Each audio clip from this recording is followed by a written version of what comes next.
Thanks, Jeff. And it's great to see fellow Hall members, and congratulations to the people being inducted this evening.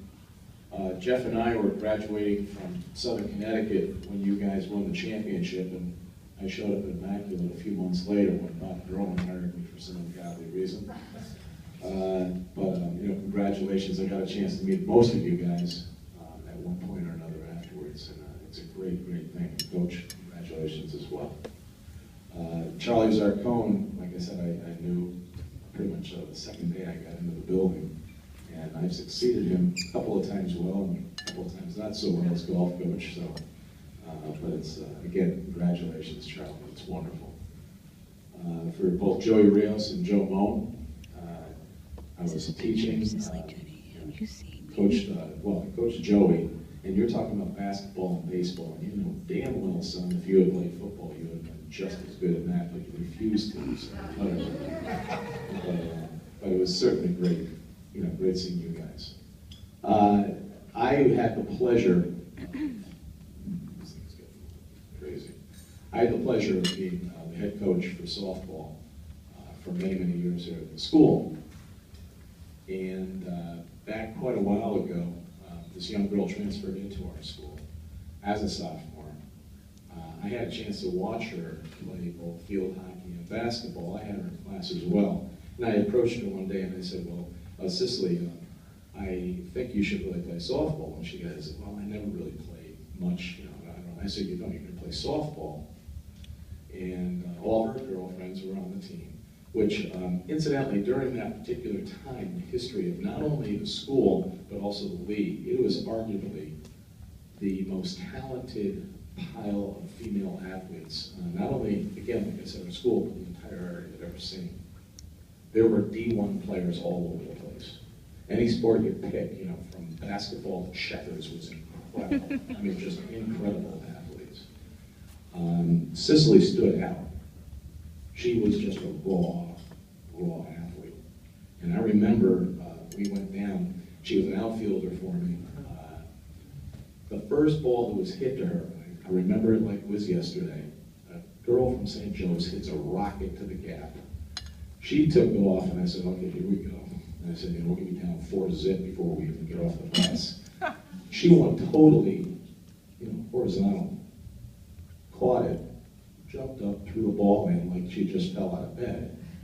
And I was in the coach's box. The guy from St. Joe's goes, holy crap, what the hell was that? And that was the beginning. I mean, that was the beginning.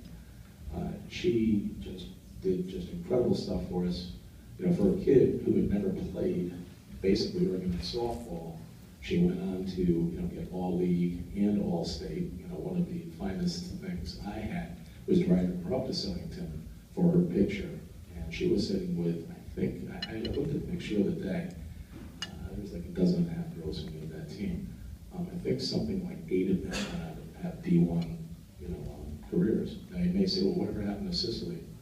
Well, she decided that was fun, and I think I'm going to now, I'm going to turn to education now. And she just didn't play anymore, anything.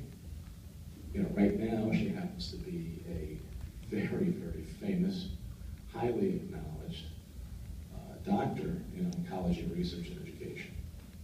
She came back to speak at our school a few years ago, and it was one of the finest moments a teacher can ever have. You have a kid coming back who's a hell of a lot smarter than you ever thought of me, who was still funny as hell.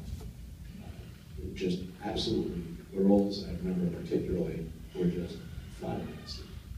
They were saying, well, this is like D1, and she's doing this, and she just gave it all up. And I said, yeah, guess what? There's another world. Amazingly enough. So again, for me personally, as a coach, I'll never forget Cicely. Now, unfortunately, she's out west. She had just taken a trip and had an injury. She just could not make the trip back. However, both her mom and her sister are here with us this evening, and they would like to accept her behalf. So, Cicely, I see you. Love you, guys.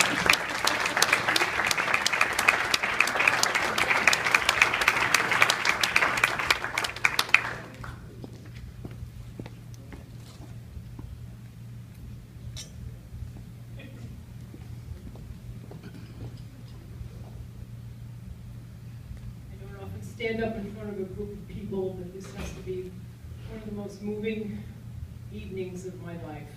And to be able to be up here and accept acknowledgement and accolades for my daughter. She lives in Salt Lake City, and she moved out there in 2009, and Amy and I get to see her and as often as we can. And she's very sad that she couldn't come tonight, but as Kevin said, she did have an injury after returning from 3 weeks in Australia, where her husband's from. So Cicely asked, and she sent me a letter by email, and she asked that I would read it to you, and so I will. What an incredible honor to be inducted into the Immaculate High School Hall of Fame. I deeply regret being unable to attend this ceremony, and am extremely thankful that my mom agreed to accept the award in my place. As this ceremony is taking place on the eve of Mother's Day, it is fitting that I acknowledge that my mom was by far my most loyal and supportive sports fan in high school, attending most of my softball and basketball games, including many of the away games. I switched to Immaculate High School from my hometown public high school at the beginning of my sophomore year, and for much of my adult life, I've recognized this transition as one of the most important turning points in my life. I was always active in sports growing up, but was often ridiculed for being a tomboy. I was always active in sports, I carried this apparent stigma with me until joining Immaculate High School, where instead my athleticism became a catalyst for social integration. I suddenly found myself enveloped into an incredibly supportive community that valued and encouraged athletic ability. I was provided every opportunity and encouragement to reach my athletic potential, thanks in part to dedicated and gifted coaches like Kevin Dunleavy. Coach Dunleavy stands out for me because he uniquely led our softball team in a way that exuded patience and friendship while still commanding respect. Furthermore, I consider him the first on a short list of mentors whose insight and advice has contributed greatly to my personal and professional growth throughout my life. I'm also extremely thankful for the incredibly enthusiastic and supportive fans made up of the IHS faculty and staff, students, and families. I remember my dad arriving late to one of our basketball playoff games against one of our biggest rivals, and he was almost turned away at the door. It was an away game that took place in New Fairfield, but the overwhelming attendance by Immaculate fans nearly surpassed fire code regulations. My athletic experience at IHS helped me develop my competitive nature and my ability to work on a team and to lead when appropriate. I learned the value of guidance from a trusted mentor, and that hard work is necessary to achieve great things. These lessons and the personal confidence I developed during my time at Immaculate became a springboard for the intellectual challenges I pursued after graduation, and thus led me to achieve a PhD in cancer biology, followed by a postdoctoral training at Harvard Medical School, and finally an assistant professorship at the Huntsman Cancer Institute at the University of Utah, where I currently run my own research lab made up of technicians, grad students, and postdoctoral fellows. I truly believe that my academic success was made possible by the strong foundation of support, guidance, and achievements I experienced as part of the athletic program at IHS. In conclusion, I deeply appreciate the Immaculate community of students, teachers, coaches, and families for their fervent support and encouragement during my time at Immaculate High School. And I would like to thank the Hall of Fame Selection Committee for such an incredible honor. Thank you very much in behalf of of Cicely.